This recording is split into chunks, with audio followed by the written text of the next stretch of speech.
2025, Paul Biya gagnera les élections. Donc le vrai combat de l'opposition, c'est 2026. Il faut que nous sachions que, un, Paul Biya, c'est son destin qui veut qu'il soit là.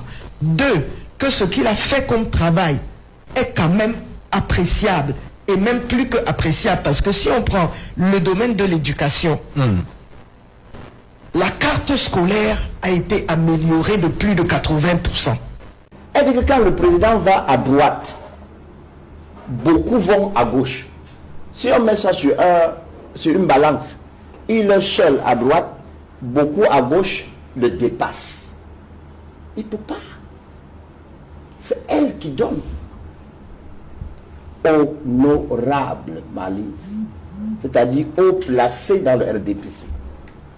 Elle dit, quand le président de la République va à droite, beaucoup chez eux vont à gauche. Mettez ça sur un plateau. C'est comme ça. Le président est loin en l'air. Donc il ne sait plus ce qui se passe en bas. Il ne peut pas. Alors, qu'est-ce qui bloque la tenue des conseils supérieurs de la magistrature? Elle a déjà expliqué. Ils sont nombreux qui ne veulent plus que ça se tienne. Parce qu'il y a beaucoup qui vont à gauche. Le président seul va à droite. La seule chose qu'ils ont pu faire ce jour-ci, c'est de dire que le président a dit que ceux qui sont en attente là, on les dispatche dans les paquets en attente. Et vous lui avez demandé, ça se fera quand? Elle dit après les élections. Après les élections veut dire la phase d'abord de l'élection, octobre-novembre. Ensuite, la proclamation des élections. On est en 2026. C'est après la proclamation des élections qu'ils prendront leur temps pour voir si on va installer ou remplacer les morts, ou remplacer ceux qu'on n'en veut plus. Non. Nous disons une chose, et de façon claire, au moment où nous analysons à notre manière, où nous comprenons à notre manière le discours du président de la République de cette fin d'année, il faut qu'avec malice, qu'on lui dise qu'il doit savoir partir. Personne ne va le tuer, comme le professeur Éric Martial avait conseillé là. Nous n'avons pas ce sang-froid là pour le tuer.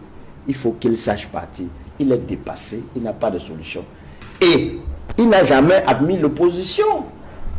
Honorable Malise. Maintenant, vous convoquez Mondo Vision, l'intervention, bien l'appel de l'opposition. Quelle opposition? Vous disloquez l'opposition. Je prends un exemple. Où se trouve le PCRN? C'est vos ministres qui décapitent le PCRN. Vous voulez que l'opposition? Vous interdisez à l'opposition que vous combattez. Aucune opposition ne peut pointer son nez dehors, dire quelque chose à haute voix. Parce que vous traquez. Votre seule solution, c'est le marteau. Votre seule arme, c'est le marteau. Vous êtes dépassé. Vous êtes dépassé. Il faut qu'on se le dise. La seule solution, ne parlons plus de 2025. On est déjà en 2025. Dans quelques mois, on aura des élections. Le plus important, c'est de dire aux Camerounais, le constat est cinglant. Le RDPC, à travers les honorables, nous disent, l'opposition venait nous aider. L'unique aide, c'est à travers les urnes. Chacun doit aller s'inscrire pour ceux qui sont encore en retard. Ensuite, on va voter, on surveille. Moi, je conseille plutôt. Voici comment nous, la société civile, nous conseillons à l'État. Demandez à quelques policiers qui sont encore nerveux, qui n'ont pas encore compris, comme vous, que l'opposition doit vous accompagner, de baisser les armes, de ne plus jamais blesser quelqu'un, de ne plus jamais fesser quelqu'un, de ne plus jamais torturer. Il faut le dire. Et le dire à quelques gendarmes, parce qu'ils ne sont pas nombreux. Oui. Sur 100, il y a autour de 2 ou 3 gars qui sont un jar. Voilà. Et qui ternissent ces corps d'élite. Il faut le leur dire, expressis verbis, que vous-même vous êtes dépassé, vous demandez à l'opposition de venir vous aider. Ce n'est pas eux qui vont bloquer cette alliance. Et d'ailleurs, l'opposition n'est pas hermétique. C'est ce qu'on demande chaque jour. C'est ce que la société civile demande chaque jour. Le premier exemple, le code électoral consensuellement rédigé. Depuis qu'on vous a envoyé la mouture, même lire, vous interdisez la lecture. Vous voulez donc quelle collaboration? C'est vous qui êtes hermétique. Les opposants, ils sont ouverts. La société civile, elle est ouverte. Et vous êtes en panne de réflexion. Vous plongez le Cameroun dans une voie, dans l'impasse. Ce que nous devons exiger de vous plutôt, c'est de tourner, comme on dit à l'église, tournez vos cœurs. Écoutez le monde, écoutez le peuple. Je suis sûr que vous êtes passé par l'église ce matin. C'est pourquoi vous êtes convaincu vous-même qu'il faut dire la vérité. Comment se fait-il qu'un Camerounais construise une paroisse, une église, il offre à un peuple? Le Vatican envoie un prêtre le prêcher chaque matin. Son prêtre lui dit ce n'est pas bon, il dit que c'est bon. Il est déjà plus fort que le prêtre. Le RDPC, tournez vos cœurs. Duval, merci de me donner la parole.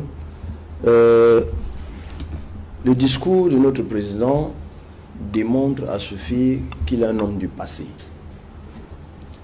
Il n'a pas de solution et il ne serait pas excessif pour parler comme un de ses clercs en la personne du professeur Onanguini, qui rappelait l'histoire des rois de l'époque où, à un moment donné, compte tenu de leur âge trop avancé, on les tuait. Non, ce n'est pas grave comme lui.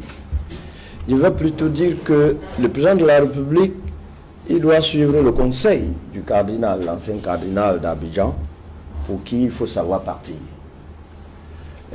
Ma démonstration est simple. Lorsque vous évoquez ce barrage, le RDPC a pris du temps et des années pour faire croire au peuple que tester un appareil, c'est le mettre en marche.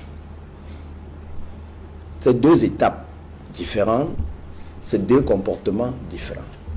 Ce qui a été fait depuis, dans toutes ces structures qu'on nomme, qu'on claironne, ce sont des tests qui n'ont pas été concluants. Ce n'est pas la mise en marche. Dès lors qu'on teste, ce n'est pas concluant, on ne peut même plus essayer de mettre en marche. Donc, il faut respecter les phrases, les phases et le vocabulaire. Quand le test d'un barrage n'est pas concluant, on ne peut même pas songer à sa mise en marche. C'est ce que nous connaissons. Tous les tests se sont avérés non concluants. Nous sommes rien qu'à la phase test. Il faut être clair. Alors, les clercs qui rédigent son discours nous font croire qu'on est à la phase opérationnelle. Faux. Et archi faux. Duval, j'ai suivi le discours de fin d'année du président français, celui du président burkinabé, celui du président sénégalais, celui du président ivoirien. Je me suis posé la question, est-ce que les clercs de M. Paul Biya peuvent dire une seule fois à quoi se ressemble un discours de fin d'année? Un discours de fin d'année permet au peuple de savoir, en début d'année passée, voici les engagements que nous avons pris. Voici ce que nous avons effectivement réalisé. Voici les difficultés qui nous ont permis, qui nous ont empêchés d'atteindre tels objectifs. Voici comment, de manière pratique, nous allons les surmonter. Le discours camerounais, c'était le seul discours creux qui n'avait pour seule résonance que la promesse. Heureusement que notre digne maman vient de confirmer. De poste en poste, ce sont des promesses. Ça veut dire que le président est en panne de réflexion. Il est vieux, il est dépassé. Et j'utilise là les expressions caricaturées provenant du clerc du RDPC, le professeur Eric Martial Onanguini, qui rappelle que à l'époque, quand le roi était trop vieux, en Égypte, le peuple l'assassinait. Non, nous ne pouvons pas l'assassiner. Nous disons qu'il faut qu'il sache partir. Il n'a plus de solution. Dans son discours, il ne reflète aucune réalité. Il nous met davantage en difficulté. D'ailleurs, la suite de Temba le démontrer. C'est toute la société qui est debout. Constat d'échec, on est dans l'impasse. Ce sont des promesses. Le président dit qu'on est dans le futur. Le futur, ce n'est pas demain.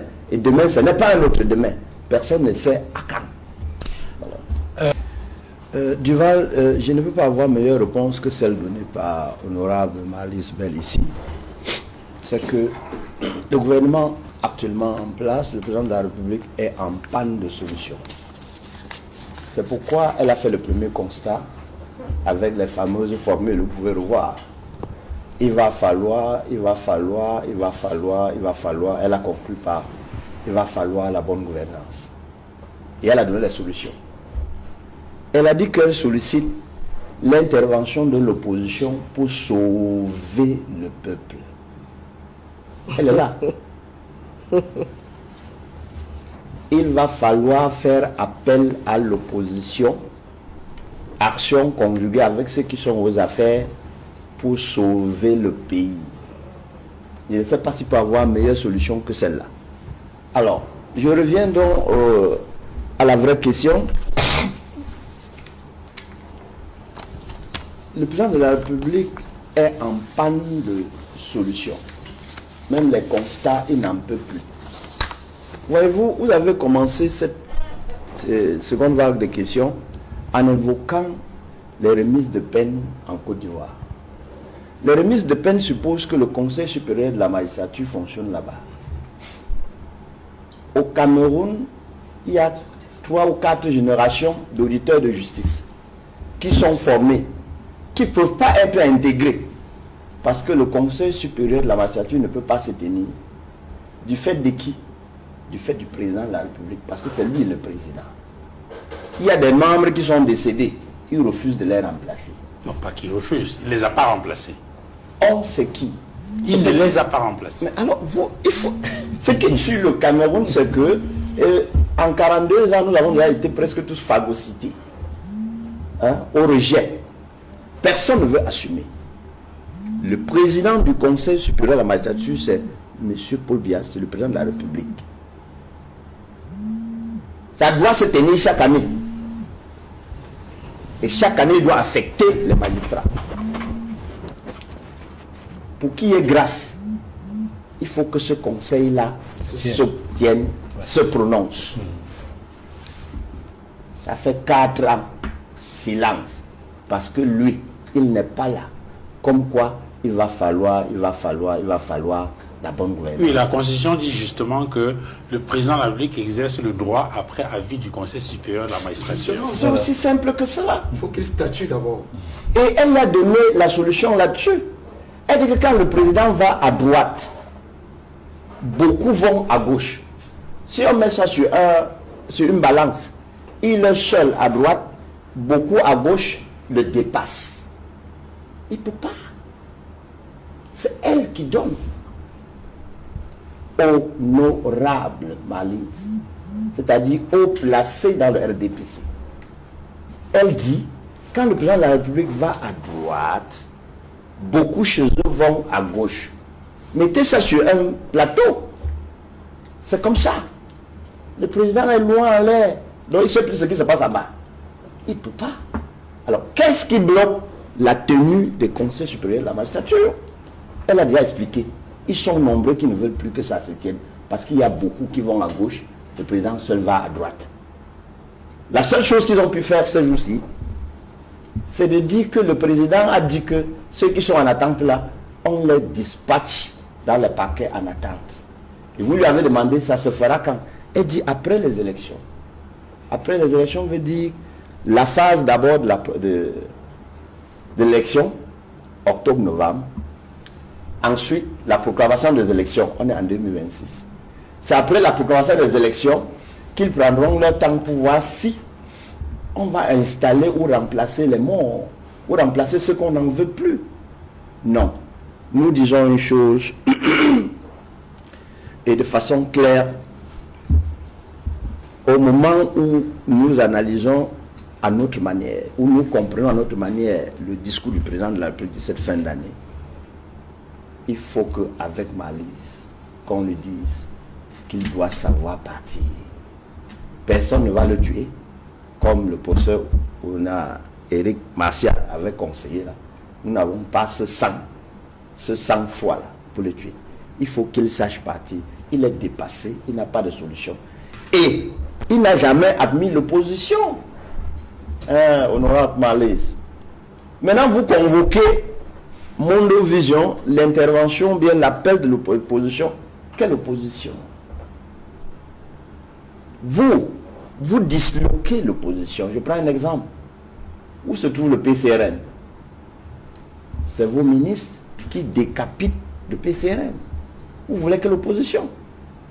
Vous interdisez à l'opposition que vous combattez. Aucune opposition ne peut pointer son nez dehors, dire quelque chose à haute voix, parce que vous traquez.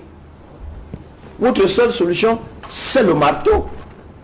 Votre seule arme, c'est le marteau. Vous êtes dépassé. Vous êtes dépassé.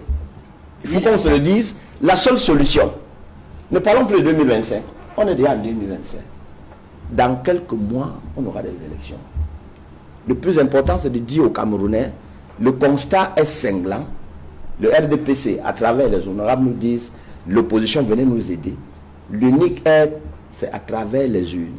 Chacun doit aller s'inscrire pour ceux qui sont encore en retard.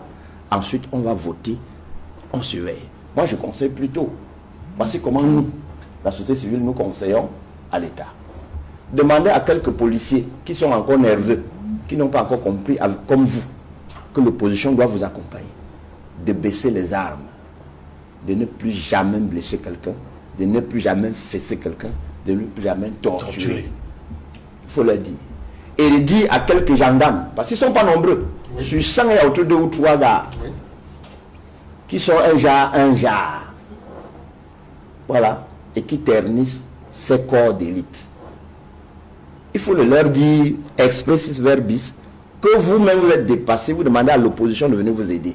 Ce n'est pas eux qui vont bloquer cette alliance. Et d'ailleurs, l'opposition n'est pas hermétique. C'est ce qu'on demande chaque jour. C'est ce que la société civile demande chaque jour.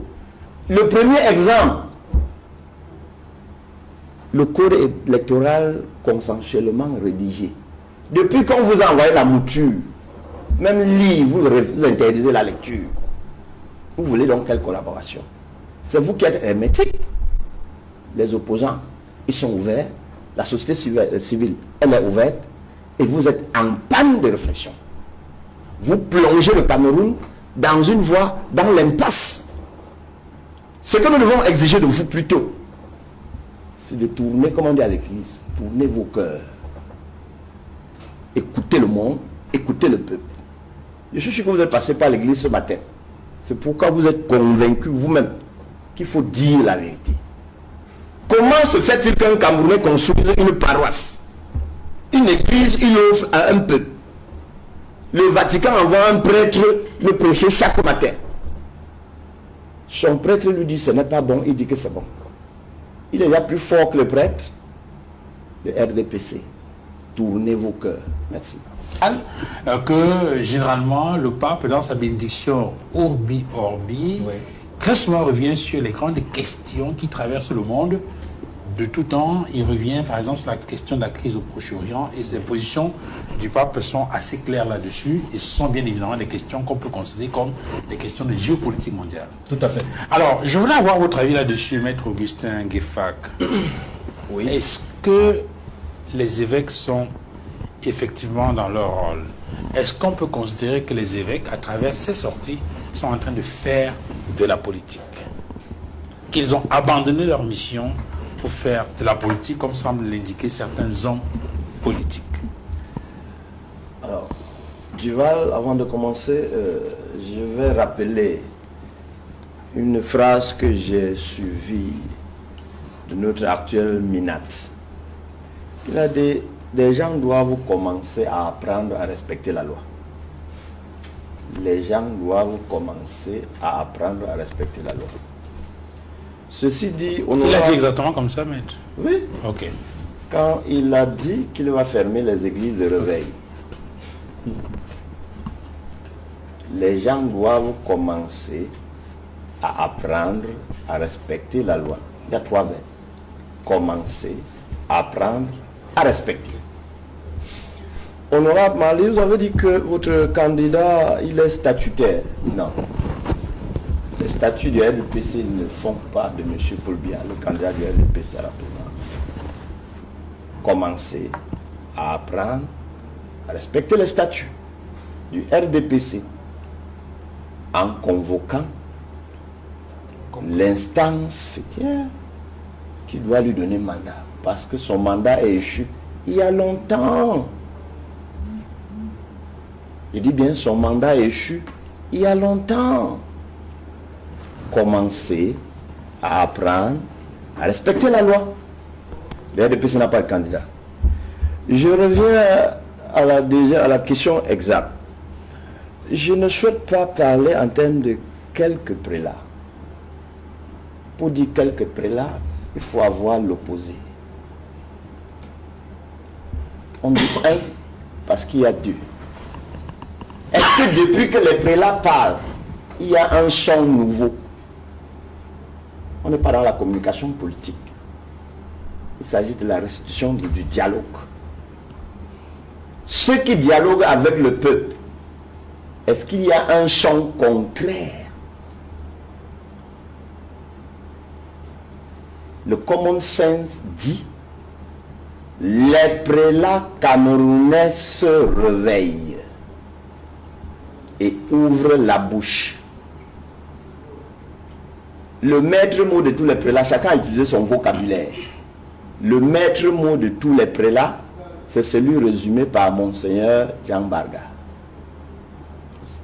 Avant, vous aviez tourné le dos à la politique. Vous, nos ouailles, sortez de vos casernes, allez prendre vos cartes électorales, allez décider de l'avenir du peuple, du pays. Allez décider de votre avenir. C'est un discours qu'il ne tenait pas avant, parce qu'il y avait l'inverse. Il disait, ne pas aller s'inscrire, c'est une liberté. Alors s'il exhorte, exhortation, il exhorte les ouailles à aller s'inscrire, pas seulement s'inscrire, aller décider de l'avenir du pays. Il l'a dit. Les autres, chacun a sa culture, chacun a sa formation, chacun a sa gestuelle pour restituer. L'autre a pris la gestuelle du Moulinex, l'autre a pris la gestuelle du diable, l'autre a pris la gestuelle philosophique. C'est irraisonnable. Ça rentre dans le dialogue. Ces prélats dialoguent au quotidien avec le peuple. Je ne veux pas dire confession, je dis le dialogue. Ils écoutent. Et le prélat de la République lui-même, il écoute plus ces prélats-là que ces hommes politiques que elle-même à qui est dénié le pouvoir. Parce que quand le président va à gauche, eux ils vont à droite. Le président ne les écoute plus. Le président écoute plus les prélats. Ce n'est pas moi qui dis. Pour chacun qui a une idée sur ce que signifie prélat, ce sont les faiseurs de rois dans la cité. On va vous parler de la trahison des clercs. Ce n'est pas dans un parti politique. Le clergé, c'est les décideurs du pouvoir. Deux, ces prélats sont les meilleurs. En tout cas, ils sont mieux placés pour écouter ceux qui gouvernent dans la République. Les deux du Grand Nord, c'est ceux qui écoutent plus le vivier électoral du RDPC. C'est pourquoi ça fait mal dans ce parti. Que c'est où nous sommes supposés aller faire ce qu'on sait faire et bien faire, qu'on nous montre que ce n'est pas bon. C'est où la douleur. À Yaoundé, où c'est la capitale politique, tous ces ministres vont se confesser. Chacun dialogue avec ce prélat. Il n'est pas inhumain. À Douala, pareil. Donc dans le dialogue, eux, ils ont des collectes. Eux, ils ont des statistiques. Et ils se doivent d'ouvrir la bouche. Pour moi, ce sont des prélats qui se sont exprimés. Quand il y aura un son contraire exprès, je dirais voilà l'aile dissidente. Je dirais voilà le prélat dissident. Pour l'heure, le prélat parmi les 23 ou 24 qui n'a rien dit, il est en harmonie avec eux. Parce que s'il était contre, on devrait le voir. S'il n'a pas le courage d'exprimer ses sentiments à lui, et non la science qu'il connaît, la seule chose qu'il fait, il tait ou il tue ses émotions. Et quand il a tué, le peuple écoute les archevêques métropolitains qui ont dit voilà le sens de l'affaire. Merci. Je suis contente d'être sur ce plateau pour pouvoir échanger avec mes concitoyens.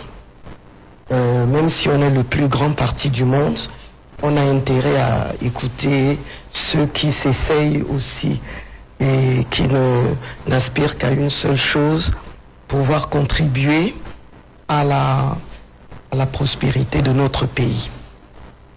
La première observation concerne l'intervention de celui qui a été présenté comme société civile. Ils sont deux. Hein. Oui, mais c'est pas des membres de la société civile. Ce sont des personnes qui ont des opinions tranchées et des choix tranchés. Voilà. Donc, parce que quand quelqu'un qui est de la société civile pense qu'il est en droit de dire comment les gens du parti au pouvoir qui ont englouti des milliards n'ont pas pu construire, il aurait pu annoncer le décès de son ami ou de cette personnalité qui s'est investie dans notre pays pour l'épanouissement de la jeunesse et du sport. Le reste du commentaire, c'est un commentaire partisan. Voilà. Maintenant,